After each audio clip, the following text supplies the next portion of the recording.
Ok, então, muito boa tarde a todos. Bem-vindos mais uma vez aqui à sessão do Clube de Leitura da Biblioteca Arquiteto Cosmónio Santana, da Junta de Freguesia de Santo António. Como tem sido o hábito nestas sessões, ao longo deste ano, temos tido sempre um convidado diferente da área da literatura, dos livros, e desta vez convidámos um editor, é o Diogo Matos Deus, lisboeta, nascido em 1974. Editor, sócio fundador da editora Cavalo de Ferro,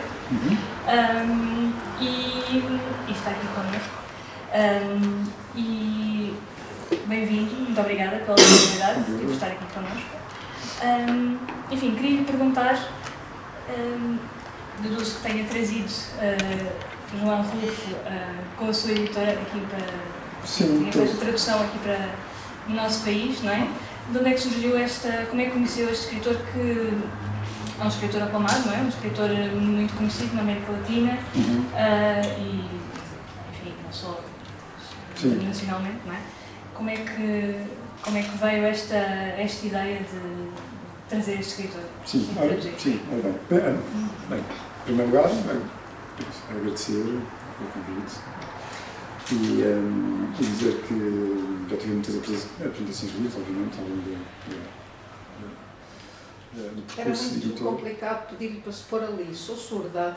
E se Onde? estiver à minha frente, eu ouço muito melhor. Pode mudar essa cadeira de pau. Ou então eu mudo para ali. Ou então Pois está mudo muito para ali.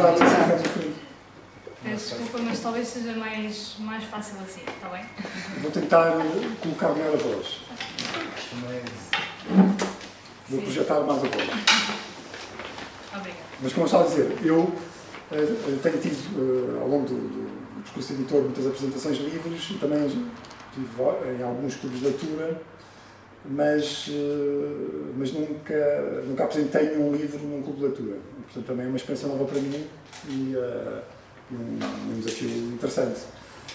E eu hoje vim cá, mas não tanto na qualidade de editor, embora possa também falar um bocadinho sobre a edição do livro e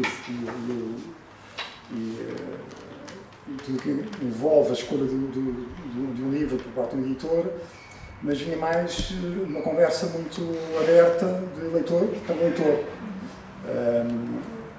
De qualquer forma, o Juan Rulfo faz parte assim, dos grandes nomes da literatura mundial. Curiosamente, já estava traduzido em Portugal, mas numa edição que já não se encontrava. Portanto, já ninguém podia ler. E, portanto, a edição da Cavalo de Ferro, na altura, a primeira foi esta.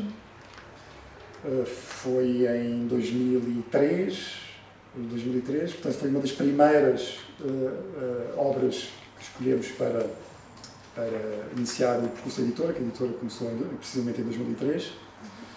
E porque me pareceu um escritor muito óbvio e muito necessário continuar a ser lido e a estar presente nas livrarias portuguesas. A primeira vez que o li foi mais ou menos para essa altura, não conheci muito antes disso, mas já vão assim, uns 20 anos. Ao longo dos anos, como leitor, obviamente todos nós temos assim, autores preferidos, que vão mudando ao longo dos anos. Se calhar autores que pertencem a determinada altura ou idade. Depois voltamos a eles e já não é a mesma coisa. Outros que ganham com a releitura, portanto não perdem, mas ganham. Eu escolhi o Pedro Páramo e o Juan Rulfo para vos desafiar à leitura. Podia ser outro livro que me tenha marcado, mas de facto este é um dos livros ao qual volto, não recorrentemente, mas de vez em quando volto, quando a ocasião se proporciona, a ler. Foi o que aconteceu agora, voltei a reler o livro e voltei a descobrir coisas novas, com novos significados. E portanto o entusiasmo Essa é quando há dois tipos de leitura. Há uma leitura mais horizontal, onde se segue o enredo, e se chega ao fim, e se pôs ao livro. E depois há uma leitura mais vertical, onde vamos tentando, de forma mais atenta, descobrir chaves de interpretação, chaves de leitura. E sempre que volto ao Pedro Páramo, e não sou eu o único, essas chaves de leitura voltam a formar-se e encontro novos temas e novas razões para gostar do livro. Mas, essencialmente, eu tenho a tendência a falar muito, portanto, vocês interrompam-me. Não queria que isto se tornasse um soliloquio. Portanto, a minha ideia era expor brevemente porque é que eu escolhi o livro e o que é que eu acho do livro, estragando o enredo, porque acho que não é muito importante estragando o enredo a quem ainda não leu. Não sei se toda a gente já leu aqui. Sim. Pode haver alguém que não tenha lido até ao final. Mas, portanto, dando a minha interpretação sobre o enredo e, obviamente, evidenciando portanto, expondo-o. E depois, se calhar partimos para uma conversa aberta. E, portanto, os dois grandes motivos para ter trazido o Pedro Páramo aqui,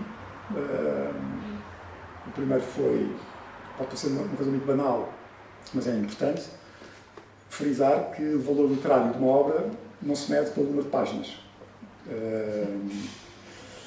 Muitas vezes nos esquecemos disso e o Juan Rulfo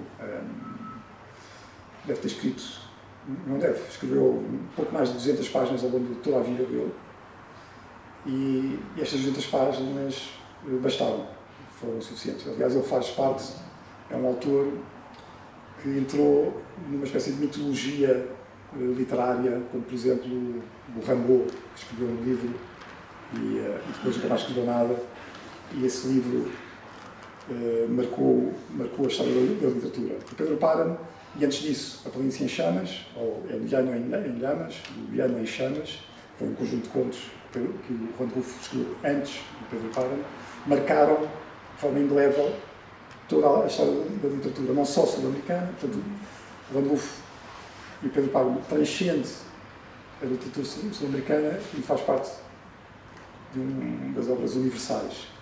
E eu vou tentar, não é explicar, mas dar a minha opinião de muitas leituras, porquê isso. E, portanto, o Rulfo nasceu em 1918, no México, numa localidade, numa região do México muito pobre, Jalisco. Passou por um período muito conturbado da história do México, foram as revoluções, houve várias revoluções, uma que especialmente marcou muito foi uma revolução chamada dos Cristeros, em que toda a família dele foi devastada. Isso marcou, obviamente, muito. Aliás, nós escrevemos aqui, a primeira é referida aqui, há umas. Eu vou ler, porque gosto sempre, desculpa, não, isto há uns anos não acontecia, mas agora tenho assim um par de horas a mais. Há aqui uma coisa, não sei se nessa edição nova nós pusemos isso na banana, mas eu selecionei na banana este excerto de um diálogo, portanto, quem está a falar é o próprio Juan Rulfo, de um diálogo que ele teve com um jornalista e que dizia: tive uma infância muito dura. Isto é o escritor a dizer. Tive uma infância muito dura, muito difícil. Uma família que se desintegrou muito facilmente num lugar que foi totalmente destruído. Desde o meu pai e a minha mãe, inclusive a todos os irmãos do meu pai, foram assassinados. Vivi, portanto, numa zona devastada, não apenas de devassidão humana, mas de devassidão geográfica. Nunca encontrei até à data uma lógica que explique tudo isto. Não se pode atribuir à Revolução. Foi mais uma coisa atávica, uma coisa de destino, uma coisa ilógica. Até hoje ainda não encontrei um ponto de apoio que me mostre porque nesta minha família sucedeu nesta forma e tão sistematicamente essa série de assassinatos e crueldades. Isto num diálogo intitulado Los Muertos não tienen ni tempo ni espaço. Eu li isto porque isto vai marcar muito o percurso de Rulfo, mas o que eu queria dizer era que ele vive num orfanato, porque perdeu os pais muito cedo, perdeu toda a família, resultado da Revolução, e vive num orfanato na Cidade do México, torna-se um funcionário em várias empresas e começa a escrever e publica um conjunto de contos chamado El Llano en Chamas. El Llano é a planície mexicana, semidesértica, em 53, portanto, dos anos 50. Depois, de 53 a 54, está a escrever o Pedro Páramo, publica o Pedro Páramo em 55. Na altura é bem recebido, mas o próprio Rulfo queixa-se que foi ele quem comprou quase a edição toda para oferecer, portanto é pouco lido. E nos anos 60, em pleno boom da literatura sul-americana, quando a literatura sul-americana atinge um prestígio internacional gigantesco, nomeadamente com nomes como Gabriel García Márquez, Julio Cortázar, Juan Carlos Onetti, Sábato, Ernesto Sábato, Prémios Nobel, etc, etc, etc. Borges, obviamente. Vão tentar perceber, vão tentar ir às origens da literatura sul-americana e tentar perceber as heranças e quem é que os antecedentes, e descobrem Rulfo. E o Rulfo, de repente, tem uma fama progressiva que atinge um auge nos anos 60, 70. Tanto que ele é traduzido depois em todo o mundo e fica como uma espécie de pai fundador do realismo mágico, apesar de, na minha opinião, isto não tem nada a ver com o realismo mágico. Eu publiquei depois um volume chamado Obra Completa, toda a obra de Ivan de Rulfo, são 200 páginas. Mentira, eu também escrevo uns argumentos para cinema, chamado O Galo de Ouro e Outras Histórias, mas na verdade eu publiquei isso nos anos 80, mas na verdade escreveu tudo isso nos anos 60, portanto é uma espécie de batota para enganar os leitores. E publiquei nesse volume coligido chamado Obra Completa, Obra Reunida, aliás. E metade dessa obra reunida são introduções de grandes nomes da história da literatura, a dizer que, por exemplo, Gabriel García Márquez diz que quando começou a ler o Rulfo, o Pedro Páramo não conseguiu parar, leu uma noite inteira. Tem aqui um cheiro, sim. E que diz que foi isso que o motivou a escrever toda a sua obra. Mas pronto, mas ele, entretanto, sempre que lhe perguntavam, mas então, e depois do Pedro Páramo não há mais nada aí? Quando eu falo de um autor, no auge, no pleno auge. Eu disse, sim, há ali um romance que eu estou a escrever chamado As Cordilheiras, que estou quase a publicar e tal. Não publicou, morreu em 86, sem nunca ter publicado mais nada além destas 200 páginas, destes 2 livros. E, portanto, e a maior parte dos críticos é unânime em considerar, ainda bem, pronto, bastou, foi isso, o legado dele. E de facto, agora se olharmos para o Pedro Páramo e também para a Planície em Chamas, mas era quase um ensaio para o Pedro Páramo, é uma novela perfeita. E, portanto, e segundo motivo que me levou a trazer o Pedro Páramo aqui foi o facto de também ser uma demonstração que o valor literário de uma obra não está ligado ao enredo, propriamente dito, por muito inovador que seja, por muito original que seja, mas sim à forma como se conta esse enredo. Também é uma coisa que nos esquecemos quase sempre. Isto permite afirmar que, na verdade, desde à antiguidade, desde que existe escrita e história da literatura, há muitos poucos temas. Os temas são sempre os mesmos, repetem-se. Os escritores repetem sempre os mesmos temas, porque, na verdade, são temas universais. Quando não se repetem esses temas, normalmente não estamos diante de boa literatura.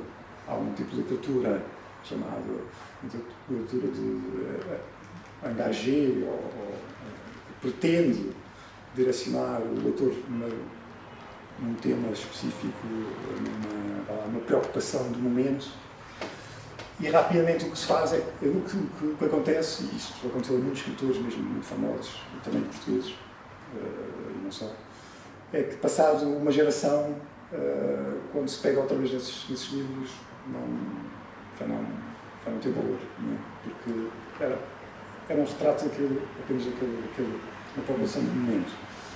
E, portanto, o Pedro Páramo é o exemplo mais bem conseguido, ou um dos exemplos mais bem conseguidos da literatura universal, em como tema, ou seja, o enredo, e a forma de contar, ou seja, a estrutura narrativa, estão de tal forma enredados que não é possível existir sem o outro. Ou seja, e agora vou entrar na novela propriamente dita. E se quiserem interromper, podem interromper.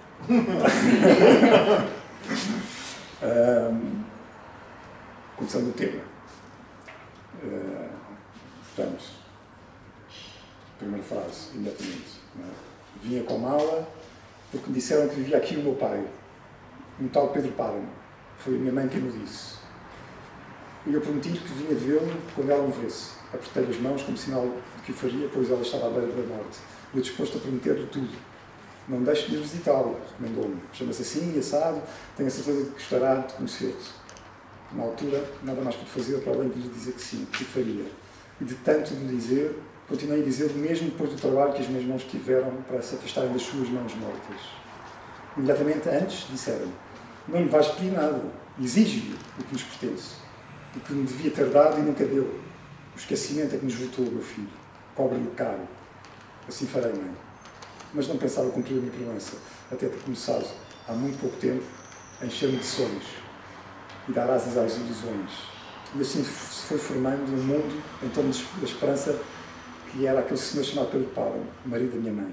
Por isso, vinha com mala. Este talvez um dos inícios mais famosos da história da literatura. E o tema é se nós recuarmos ao primeiro livro, que é o livro fundador da história da literatura ocidental, a Odisseia de Homero. A Odisseia de Homero, como sabem, começa pela busca de um filho pelo pai. Aliás, os 4 primeiros cantos podem ser separados e chamados de Telemaqueia, não é? O Telêmaco à procura do Ulisses. Portanto, o tema da busca pelo pai, que é o tema introdutório, lá, no primeiro parágrafo do Pedro Páramo, é um tema quase fundador da história da literatura. No entanto, ao contrário do Telêmaco, rapidamente percebemos, o autor percebe, que este filho, além de nunca ter conhecido o pai,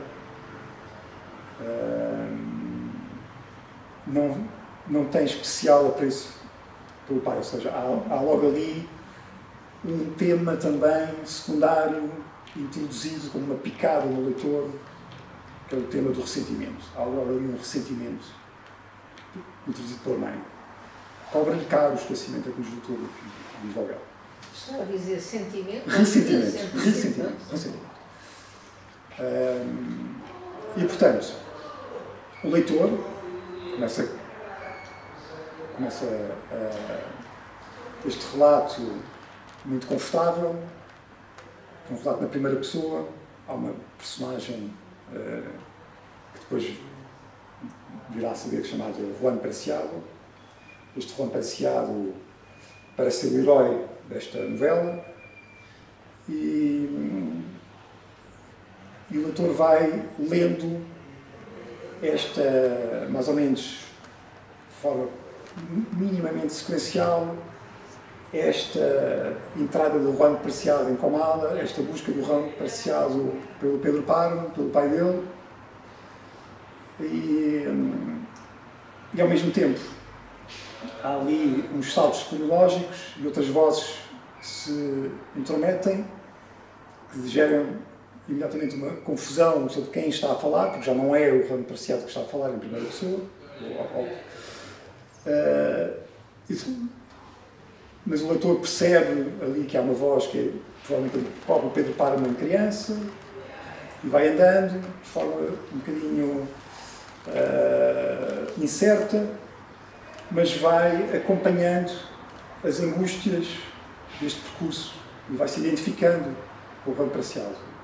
Ou seja, há um presente da narrativa que é este, que é esta primeira parte. O livro está dividido em duas partes. Não há provavelmente capítulos, mas há fragmentos muito importantes. Estes fragmentos são muito importantes. Há 70 fragmentos em toda esta novela. 70. Qual é o momento-chave de transição, no limiar? Ali, à volta a meio do livro, à volta do fragmento 37, 38, mais ou menos. O leitor, de repente, apercebe-se que o Juan Preciado não estava a falar para ele, não estava a contar a história para o leitor, mas estava num diálogo com uma outra personagem que não tinha sido interrompida até aí, como a tal Doroteia.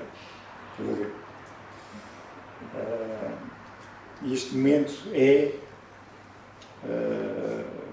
uma revelação. Havia umas suspeitas até aí. Talvez este Juan não estivesse vivo. Haviam aqui muitas vozes de mortos. Talvez Comala já não fosse aquilo que a mãe lhe dizia ser. O início, o leitor andava a caminhar incerto, não sabia muito bem o que contar ou não. De repente, aparece este fragmento que diz assim: melhor seria não ter saído da tua terra. O que é que tu vieste cá fazer? Comecei por te dizer isso. Vim à procura de Pedro Páramo, que ao que parece era o meu pai. Trouxe-me esperança. A esperança, isso sai caro. A mim, de como viver mais do que via, etc, etc, etc, etc. A partir deste fragmento, e antes disso também, queres fazer-me crer que a falta de arte matou o Juan Preciado? Eu encontrei-te na praça, muito longe da casa de Donis, e ele também estava ao meu lado, dizendo que tu estavas a fazer-te morto. Arrastámos-te os dois para a sombra do portal, já muito rígido, contraído, como morrem os que morrem mortos de medo. E de repente o leitor percebe que o Juan Preciado, afinal, também já está morto. Afinal, este presente da narrativa não é um presente,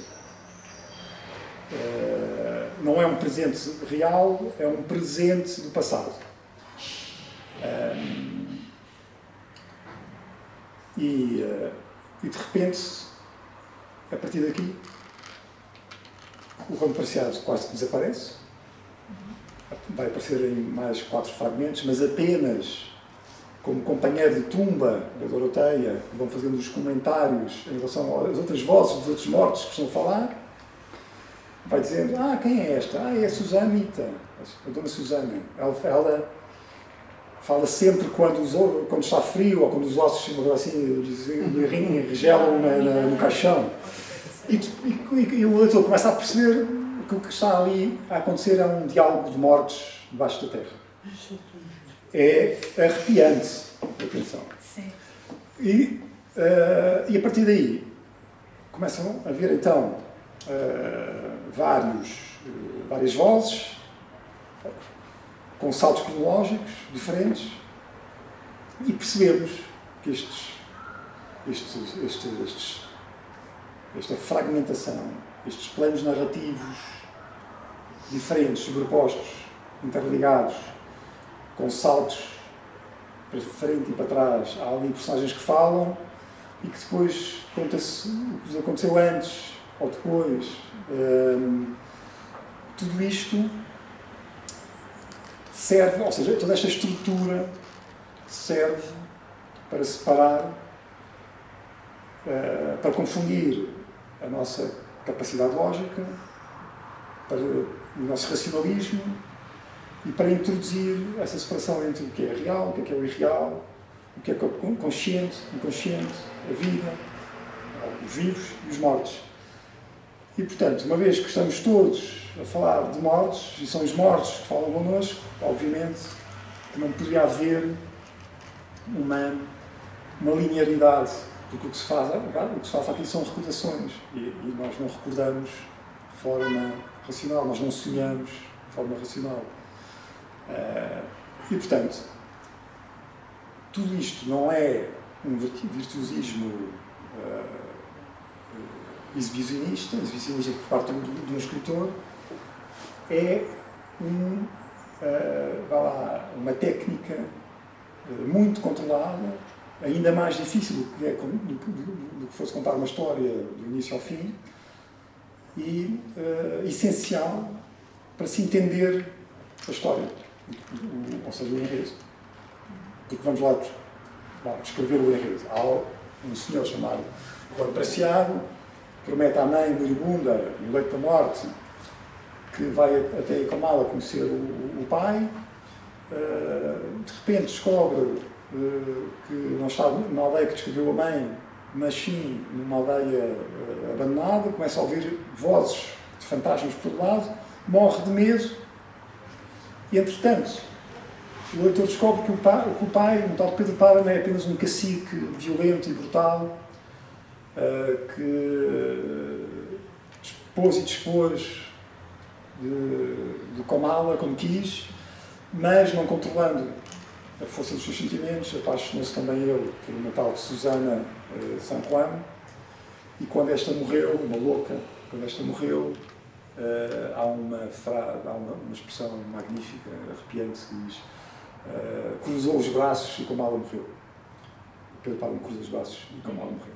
E pronto, esta é a história, não há nada de especial, no sentido em que podia ser contada do início ao fim, e o livro parecia uma história de fantasmas, e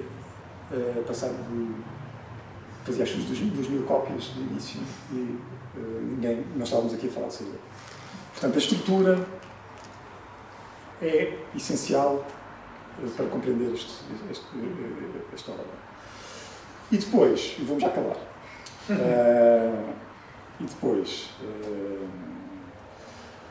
obviamente, perguntamos então por chaves de leitura, por interpretações. Então, e cada vez que voltamos a este livro, uma leitura mais atenta, encontramos outras, e muitas. Há quem tenha dito que este Juan Preciado é uma espécie de guia, como o barqueiro do Hades, guia para um purgatório. Se repararem, não é? A descrição que a mãe faz de Comala, não é? Quando a mãe está a escrever Comala ao filho, diz: isto é repetido, não é? Às vezes, encontrarás lá o meu querer, o lugar que eu amei, onde os sonhos me enfraqueceram, a minha aldeia, erguida sobre a planície, cheia de árvores e de folhas, como um milheiro onde guardámos as nossas recordações. Sentirás que lá uma pessoa gostaria de viver para sempre, o amanhecer, a manhã, o meio-dia, a noite, sempre os mesmos, mas com a diferença do ar. Lá onde o ar muda a cor das coisas, onde a vida corre como se fosse um murmúrio, como se fosse um puro murmúrio da vida. Ora bem, isto não tem nada a ver com a Comala que é descrita pelo Juan Preciado. E, portanto, há um paraíso que existe nas recordações, um paraíso perdido, e na verdade o que existe lá é um purgatório. O inferno. O inferno, curiosamente, não está lá. Está, e se vocês voltarem a ler o livro, vão e sobretudo seguirem a personagem do padre Renteria, não é? Vão descobrir, porque só se descobre com releituras, que o inferno é muito citado, mas é um lugar fora da aldeia. É um lugar, ou seja, na verdade não há paraíso sem ser nas nossas memórias. O purgatório é o melhor que se pode esperar desta vida, depois de morto, não é?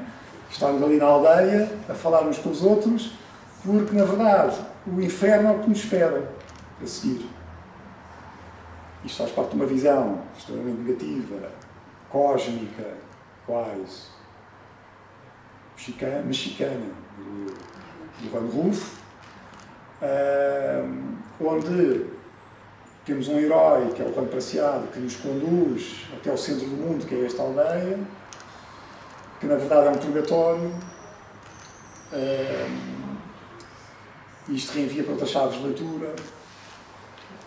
Uma das mais interessantes, obviamente, é a mitológica, ou seja, temos aqui, e outra tem a ver com o modo de estado mexicano na vida, não é? E há um outro autor fundamental, que eu aconselho muitíssimo, chamado Otávio Paz, e é um livro chamado O Abismo da Saudade, onde ele fala, expõe muito bem o que é o México, mas também somos nós, e onde ele fala completamente nesta cultura dos mortos, não é? Que associamos à festa dos mortos e ao 1º de novembro, que é uma cultura, na verdade, pagã, e é uma cultura de uma visão pagã, cósmica, arcaica da vida, não é?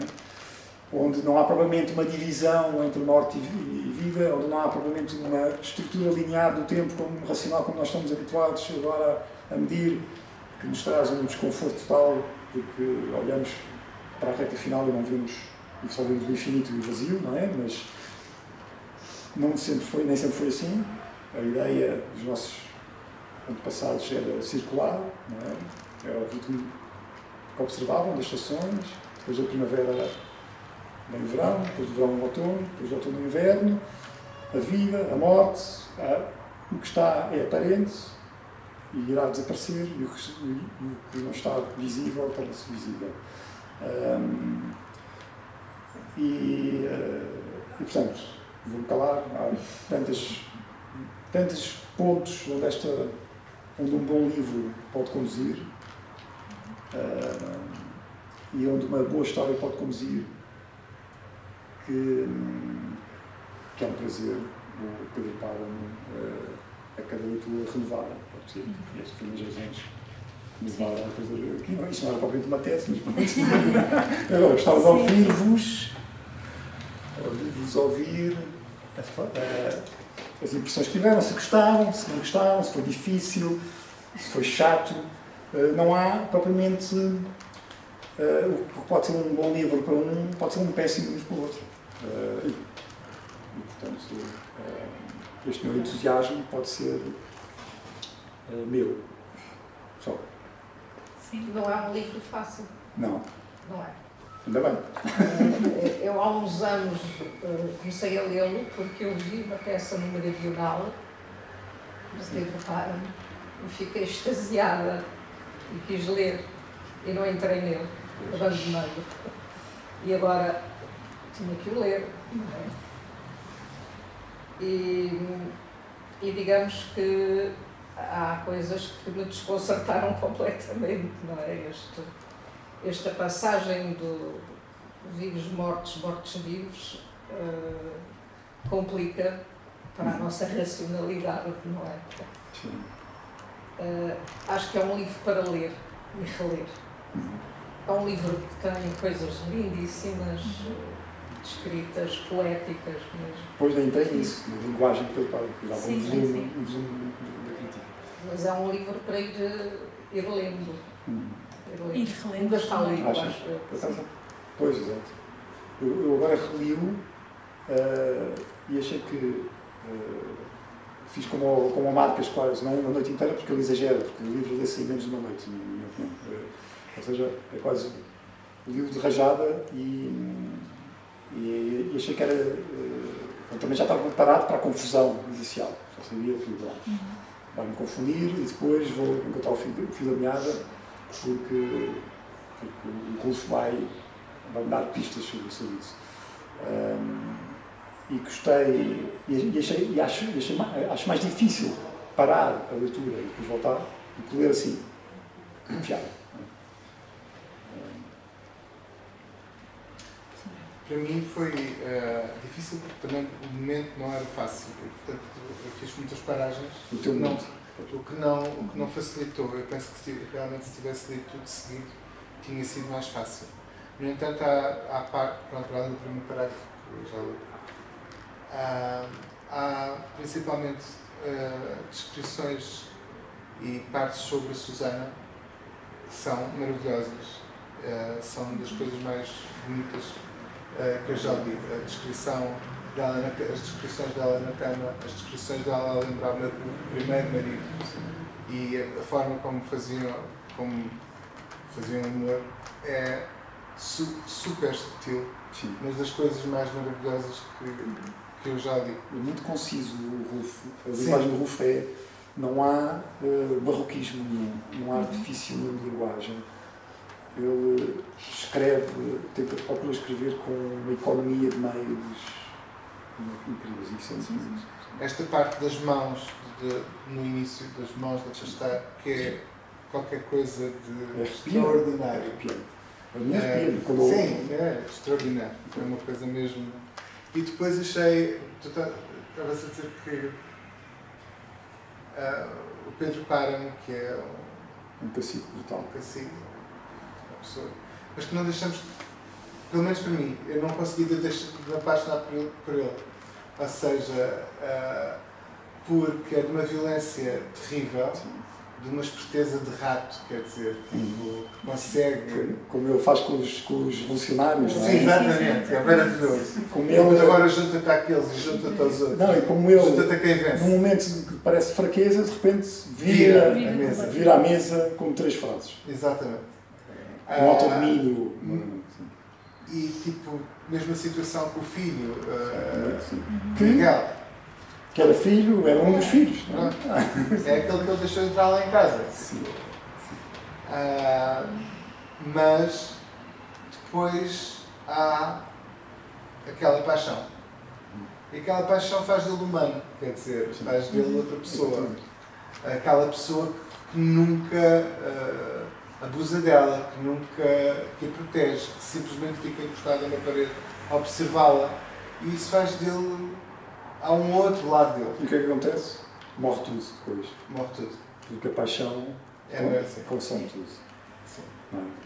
E é engraçado, a paixão é exatamente quem não consegue dominar, quem está no outro, quem não entende sequer. Não é? Sim.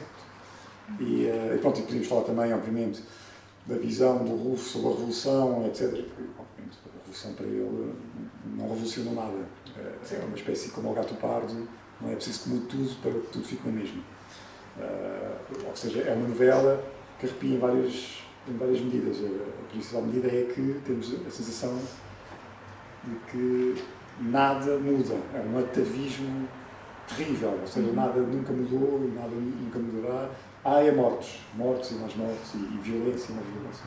Mas isso é muito engraçado, porque pensando que isto foi escrito há... Na década de 50. Há 70 anos?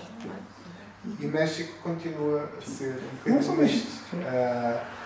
esta personagem do filho Miguel que viola, que mata, que faz, quer dizer que também não é uma boa pessoa e que se safa tudo porque tem dinheiro, porque tem o pai, porque tem os advogados, porque tem aquele advogado. E hoje em dia o México continua, quer dizer, o México e não só a América do Sul, a América Latina, talvez mais. Portugal, diria eu. Sim, mas não tão violento. Não tão faroeste, claro. Não tão faroeste, mas o México continua a ser um pouco assim. E achei muito interessante o facto de isto ainda ser super atual. Lá está, é a tal literatura clássica, no sentido que a forma como contam, não é? São as descrições que faz dessas pessoas, são descrições de pessoas que ainda existem. Porque as pessoas não mudam desde para a história. Nós somos aquilo que somos. Sim, e a normalidade com que todas as outras personagens achavam aquela situação de ele entrou pela janela dela e depois, quer dizer, aquilo era tudo normal, tudo era facilitado. E era assim uma coisa um bocadinho estranha. Mas tu achas que numa pequena aldeia na época de Salazar, em Portugal, nos anos 40, 50, as coisas seriam diferentes? talvez não tão violentas, porque o México tem uma história de violência à parte, Sim. mas esta cultura de abuso e, sobretudo, do camuflar tudo, do silêncio, Isso não, isso é igual. da prepotência de uns sobre os outros, vai ao Alentejo, não é? Talvez um bocadinho mais conservador em Portugal. Filhos de pais de caciques, Sim, também havia, claro. não? Não, acho que sim. Agora, Filhas talvez não- oferecidas, ora as criadas, que não eram só criadas, eram serventia do filho mais velho da casa também, não é? Luísa Agostinho Bessa de Luís, isso está lá também. Está lá, está. Portanto, não é só México. Sim, mas sim, acho que é um livro a reler com outro tempo. Sim. Não, para mim foi pena, realmente tive imensa pena de não conseguir ter outro tempo. Alguém Não é que um tempo, não é tempo em termos de disponibilidade mental. disponibilidade mental. Sim. Ou alguém que não tenha gostado do livro. Eu não gostei muito de só falar com mortos, mas de facto os diálogos são todos através dos mortos e às vezes penso que está a falar com o vivo, não, este também já morreu, é só os mortos. Mas a trama vai-se construindo, mesmo com os mortos a falar, vamos construindo uma trama que vai fazendo algum sentido no final. E há momentos, há descrições que realmente são muito boas, muito ricas. Quando ele descreve a chuva, quando ele descreve episódios da natureza, coisinhas da natureza, a gente pensa que está lá, que sente a chuva a cair, que sente a terra ensopada. Mas depois é um bocadinho sinistro. Só que foi uma das primeiras vezes na literatura. Uma das coisas que eu achei realmente fantástica é a maneira de Pedro Páramo negociar, não é só com revolucionários. Ele dá a volta àquilo, passa a perna a todos, até ao advogado. Passou a perna ao advogado. Ele começa com imensas dívidas deixadas pelo pai. E casa-se para conseguir pagar aquilo tudo. O livro tem a minha idade, mas eu conheço alguns negociadores assim, hoje, agora. Eles estão aí na televisão todos os dias. Que passam de uma desvantagem para uma vantagem, para uma pinta. Passam a perna. Os argumentos deles viram-nos e reviram-nos, mas realmente o Pedro já falou que aquela negociação com os revolucionários é fantástica. Então não lá e pronto, e calem-se e vão fazer a revolução conforme eu quero. Quem é que achas que é o chefe aqui? É o que está calado. Não, és tu. Mexendo ali também com os éguas. Mas não é nada fácil estar a ver a história toda sempre através dos olhos dos mortos. Mas, por exemplo, o personagem Pedro Páramo começa por ser um menino sonhador na casa de banho, já a sonhar com a Susana, e morre a sonhar com a Susana. Pois esta Susana é muito engraçada, porque ela teve um grande amor, é realmente o único amor que se vê neste livro, que é o da Susana com o seu marido. Ela refugia-se na doença e na loucura para não se entregar ao Pedro Páramo, porque ela não gosta, não é? Ela acaba por não... É a mulher dele, mas nunca se entrega a ele. Na verdade, ela é uma obsessão do Pedro Páramo desde criança, não é? Ou seja, quase como tem passado toda a vida e tem enriquecido para tê-lo, não é? E para mata o pai, etc. E faz pontos com ele. Sim. Mas nunca chega a tê-la, não é? Nunca chega a tê-la e isso destrói-o, não é? Mas o engraçado é que agora estava a falar, estava a recordar uma coisa que não queria perder. Desde um menino que ele deseja e nunca teve. Estava a dizer, exatamente, que quando perguntava ao Randolfo sobre a Susana, ele dizia que era tudo inventado. Era tudo, ou seja, aqueles momentos na praia, o antigo amor e tal, nada disso para ele existia. E isto introduz um outro tema que é, nem sempre concordamos com os autores, não é? Ou seja, o autor escreve, acaba o livro e o livro depois é do leitor. Por exemplo, não sei se vocês partilham da minha opinião, mas o Rufy, a maior parte da crítica, não é?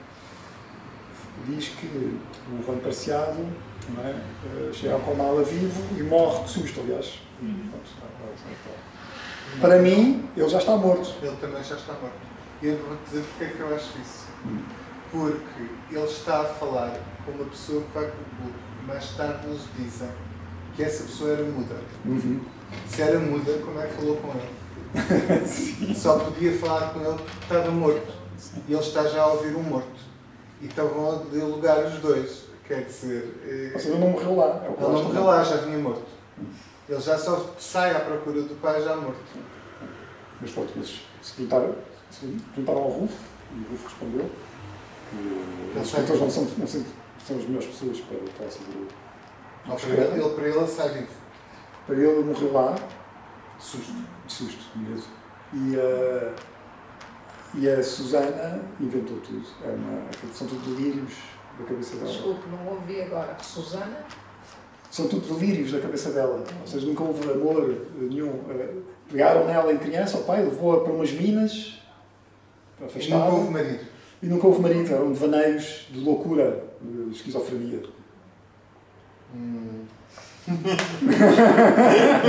Uma boa interpretação. E tudo mais para ser esquizofrénico. Ou é um belo amor esquizofrénico. Porque ela faz as descrições dela são muito bonitas. São maravilhosas. Talvez demasiado para se acreditar. Demasiado Pois, perfeitas. Um amor demasiado. Este livro, assim, cheio de terrores, é uma ilha. Sim. Mas também, muitas das vezes, as memórias são... As nossas próprias memórias são modificadas para se tornarem idílicas. Claro. Nós retiramos das memórias as partes que não interessam. Claro, são-se paraísos, não é? Exatamente. Exato. Já me aconteceu até por pessoas que não estavam na própria memória. Depois, mais tarde, ver uma fotografia e aquela pessoa não está lá. Portanto, isso acontece. E, portanto, estas memórias poderiam ser umas memórias verdadeiras que ela limpou. Sim, talvez. A memória também O interessante produz a dos livros é realidade, não é? A memória altera sempre tudo, para o bem e para o mal, dependendo de uma série de outros fatores, o melhor ou o pior. Mas nunca é exata. E não temos sempre que concordar com o que os outros dizem, e muito menos com os escritores. E provavelmente o Rufo, talvez dissesse outra coisa, se perguntassem outra pessoa lhe perguntasse, não se sabe. Pois esta conversa talvez fosse totalmente outra se fosse com o próprio Rufo. Porque é que você escreveu isto e quem é este personagem e quem é? Exatamente. Porque... Mas esta outra cena em que o padre cala-se porque lhe põe umas moedas na frente e porque as orações dos pobres não enchem barriga. Exatamente. Não precisamos sair de Portugal, A personagem, agora. a personagem do padre, que eu não falei muito, não falei sequer, é muito interessante. É muito interessante em vários níveis, porque ele não é... Ele, aliás, até vai para o não é o bispo, mas pronto, não é? Torna-se revolucionário. O confessor, não é? Que recusa, não é? Confessá-lo, porque eu tenho demasiados pecados, não é? E olha, vai e aliás, e foste culpado e retira-lhe o poder da comunhão. Não é? Exatamente. E portanto é um padre que não é muito católico, não é? Ou seja, é um padre e está sempre a dizer às pessoas que está farto, não é? Das pessoas que vão lá comungar e confessar-se. Ele diz: não há cá redenção para ti. Vais para o inferno e acabou, vão todos para o inferno, não é? Ele próprio vai para o inferno também, não é? Portanto, ele próprio faz uma coisa menos católica ainda, abandona o confessionário e diz: se vocês acham que não têm pecados, vão comunhar. E vão todos embora, não é? E aliás, e a própria comunidade também não é muito católica, não é propriamente. Ou seja, percebe-se que isso é outro tema muito interessante, não é? Que é a função da religião, da religião cristã e católica no México e que é retratada aqui pelo Rufo. Percebemos que não é propriamente muito dogmática, não é? Pelo contrário, está repleta de simbologia pagã, de simbologia que não é doutrinária, não é? E, portanto, toda esta atmosfera, não é nos passada assim, em nuances, não é? Em matizes ao longo do texto e que que lendo sobre o México, sobre a forma como a concepção do mundo dos mexicanos, não é? E a história do México, e percebendo que, de facto, o México tem uma história muito particular de uma população europeia que chega e que dizima a população nativa e que se mistura com ela e para criar uma classe dirigente, que é uma classe que não se sente, que não é nem europeia nem nativa e que se apropria de uma cultura e da outra e que a mistura, ou seja... Eles dizem que a característica do povo mexicano é ser mestiço. Exato. Mas há uma E, referência. portanto, a doutrina católica, obviamente, é toda enviesada por... Mas o que estamos a ver é a chamada religião popular, Sim, exatamente. que não é exatamente igual à religião oficial. Sim. Isso encontra-se. E, portanto, temos padres revolucionários, e temos padres que não absolvem, que acham que vamos todos para o inferno, e que não são propriamente... São tão pecadores como os outros. E que assumem, não é?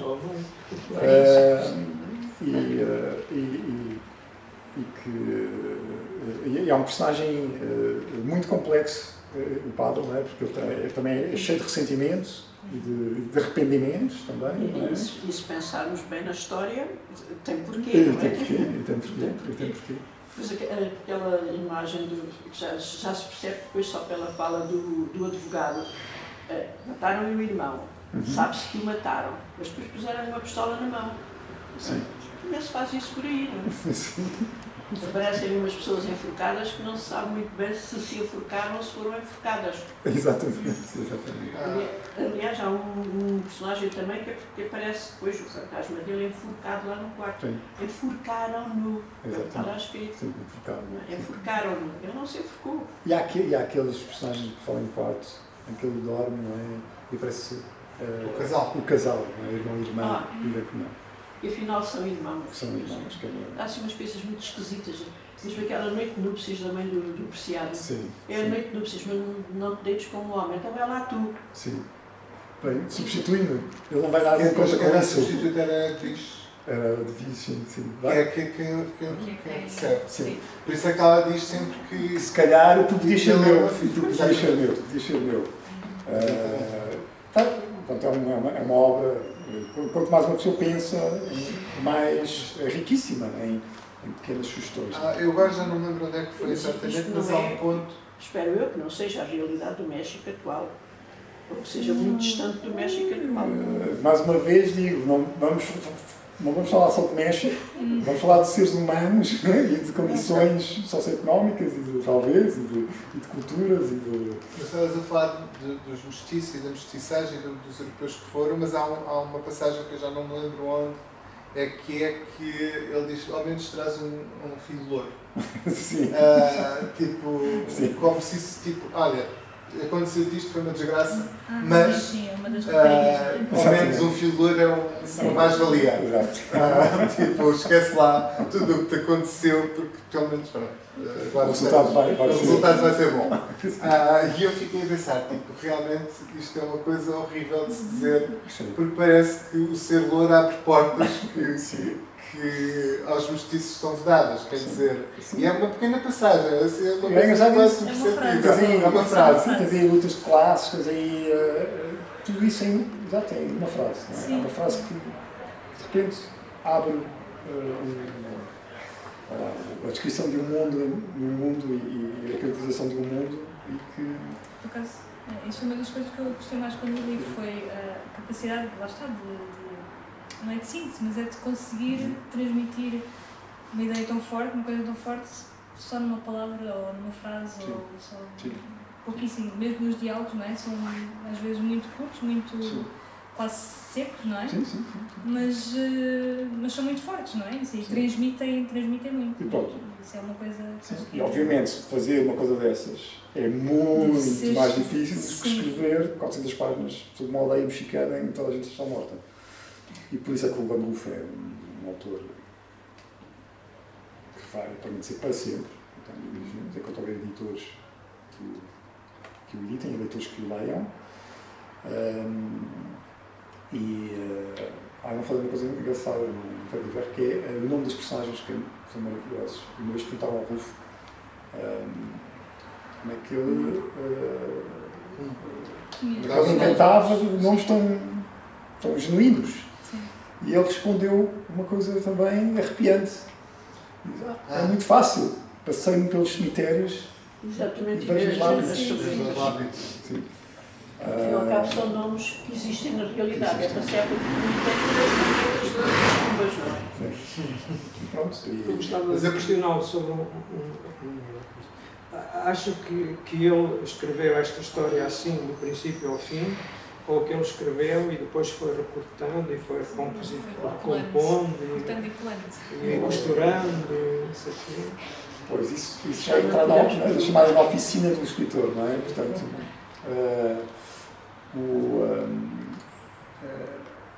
eu por acaso não sei como é que ele escreveu, acho que isso deve estar já se escreveu tanta coisa sobre isto, já houve, há volumes biográficos, de biografias do Rufo e de entrevistas ao Rufo, e o Pedro Páramo foi tão dissecado ao longo destes 70 anos, por tanta gente, tantos críticos, de certeza que isso está esclarecido, não é? Eu diria que é muito difícil escrever uma coisa destas do início ao fim sem um plano. Ou seja, esta estrutura é muito rígida, ao contrário do que parece, é muito mais rígido e muito mais árduo, não é, para o escritor fazer estes ou seja, cada fragmento segue ao outro, se vocês voltarem ao livro, uma lógica de puzzle que é muito difícil que o escritor tenha começado, vinha com mala porque e acabou na última.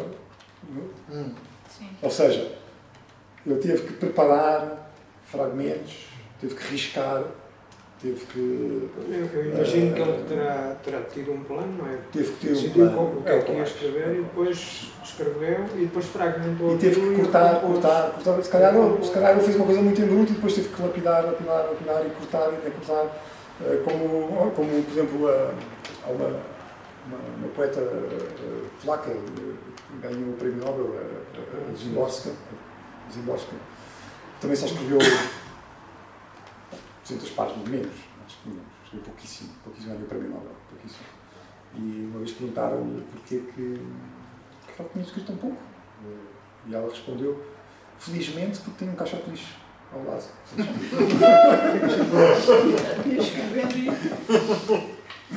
E acho que aconteceu o mesmo com o Rufo. Ele deve ter cortado, até ter percebido. Aliás, isso está documentado. Eu estou a dizer isto, mas já li algo sobre isso.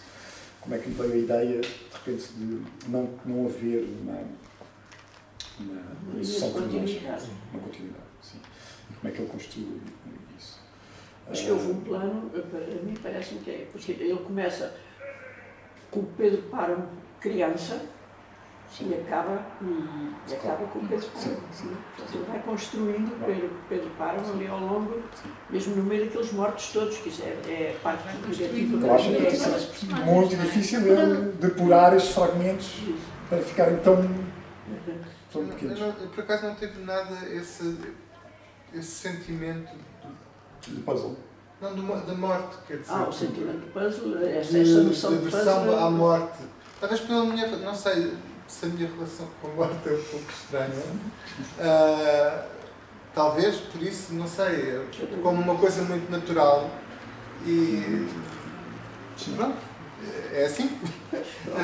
E os mortos, tipo, assim, mas só se existissem como desta forma. É o conforto. É um conforto.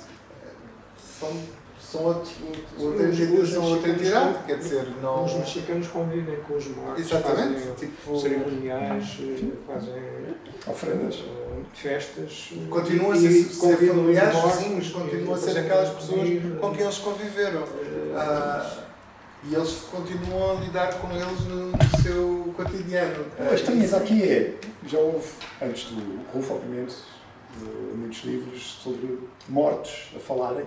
O Machado de Assis O Brás E a Couto no Freire de Clarim. Sim. Esse vem depois, não é? Mas pronto, mas antes Isso continua. o que foi raro foi... Só morte. Não, mortos a fazerem de vivos e a comportarem-se como vivos. Há, na história da literatura clássica, muitos exemplos. Não há esta confusão entre mortos e vivos. O leitor não perceber quem está morto, quem está vivo. Isso é uma inovação, de facto, do Rulfo. E que tem a ver com esse desejo de transmitir essa fronteira muito ténue, quase inexistente, entre a morte, que faz parte do povo mexicano. Há aqui uma outra frase também muito curta, que ele, com uma descrição muito curta, nós percebemos tudo, porque lá a aldeia faz uma festa quando a Susana morre, ele diz agora cruza os braços e a aldeia vai morrer.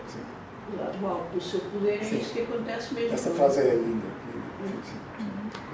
Eu, o grande senhor, dono disto tudo, cruzo os braços, vocês morrem. Porque... Com razão. Porque não respeitaram.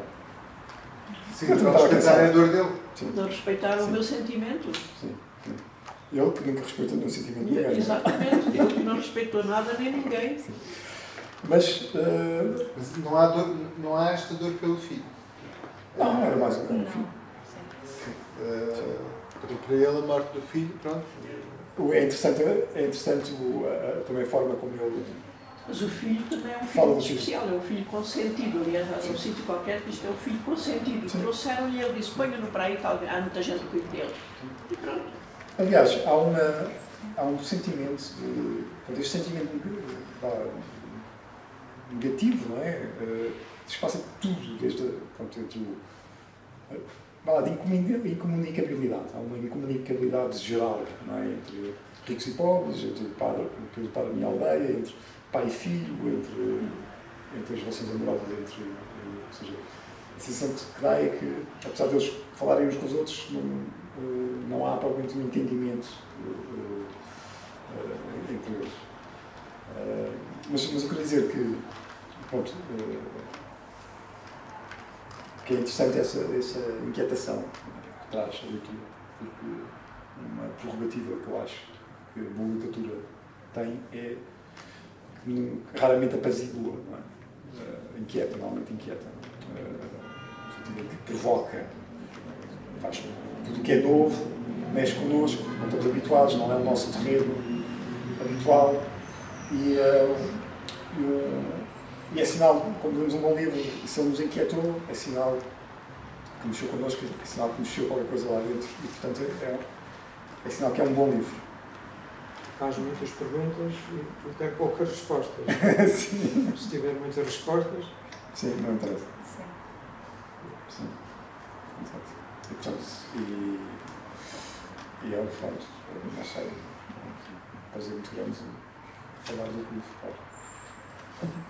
Não sei, há mais impressões que queiram... Depois, ao ler aqui o crítico das últimas páginas, que faz aqui uma dissertação pela história da literatura antiga, que é muito filosófica, mas quando ele se refere à obra e se refere aos arquétipos e aos memes do Paul Jung, eu sinceramente não os vi cá no livro todo. Sou eu que não os... Sabe que é engraçado? Que eu como raramente pego nesta última edição, já me tinha esquecido aqui deste terceiro, por exemplo. Porque normalmente eu leio nesta edição, ou na escola. Na primeira que não tinha estes dois exemplos. Não tinha. Então, pronto, essa foi a edição da qual traduzimos, da capa. E quando eu releio a obra, raramente vou a esta. Então já me tinha esquecido que havia aqui Quando li isto, vou ter que ler o livro mais pelo menos umas 3 vezes para encontrar os arquétipos e os memes teorizados por Paul Jung, porque até agora não vi nenhum. Viu. Sim, pouquinho. Falámos um bocado deles aqui. Pouquinho. Não, a transmissão da memória coletiva à memória inconsciente está muito fragmentada com os mortos todos, mas não há transmissão em termos da evolução cultural da população em si. Mas pronto, isso já é uma parte, já não tem a ver com o Pedro Páramo. como eu disse, houve rios de quer dizer, ele escreveu 90 páginas, não é? Mas escreveram-se 9.000. Exatamente. Sim, dá para perceber isso. Eu não conhecia, já tinha ouvido falar, mas não conhecia. Mas basta ler esta crítica para perceber que o escrito acerca de é de longe muito superior ao próprio escrito. Sim. Houve quem dissesse, por exemplo, numa teoria interpretativa, que tudo isto era uma alegoria sobre o México e que o Juan Preciado era o Juan Rulfo, Comala era a cidade do México, e que aquilo era mesmo. E descobriu não sei quantos acidentes biográficos. Teve mais trabalho interpretado do que ele, obviamente. Pois, agora, em cima de uma obra destas, depois podem-se tirar as 1001 ilações e cada um faz outro romance em cima de cada página deste, não é? Sim. Mesmo esta construção aos bocadinhos, quer dizer, a gente faz assim uma leitura em pipocas, não é? Agora está um fragmento, onde é que eu estou? Quem é este? Depois vem outro a seguir, então e este? Está vivo? Está morto? Este pertence, e vamos ter que compondo um puzzle pouco a pouco, não é? Sim. Porque alguns fragmentos estão tão desfasados uns dos outros, nós precisamos de fazer. Eu percebo, não tinha tempo para isso, não tinha tempo para fazer uma leitura mais aprofundada. Não tinha tempo mental, mais isso não tinha tempo mental. Mas acho que este livro, eu precisava ter um bloquinho de apontamentos ao lado e ir fazendo ali um... Olha, não, precisamente é exatamente aquilo que não deve fazer, porque a mestria da escrita é que consegue, quer dizer, o encanto de ler isto e o propósito da escrita de Rulfo e a excelência dela é que, para entender, mais uma vez, é preciso perder-se e estar confuso. E, portanto, estar a fazer mapas sobre quem disse o quê. Já era a racionalidade ali impor-se ao livro. A racionalidade ali. Agora, como última pergunta, que tinha, era uma curiosidade, alguém conhecia este livro? Não. Eu conhecia. Não, claro. Conhecia porque eu fui ver a peça do Pois mesmo assim, conhecia. Sim. E isso despertou-me essa curiosidade. Sim. Mas também se não fosse, foi uma coincidência, não é? Porque não conheço assim tanto a literatura para ter chegado ali. Então fico muito Sou contente. frequentador do Instituto Cervantes e lá, de vez em quando, Fala sobre Rulfo. Nunca, mas também já o tinha lido. Já o tinha lido? Não. Já.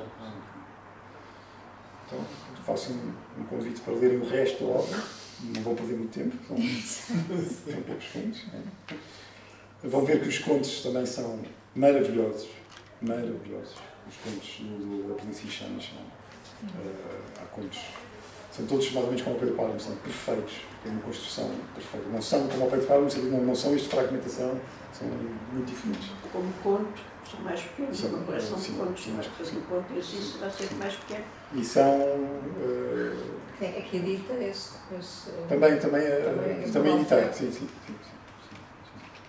Então e o Galo? O Galo é um... E o Galdor também é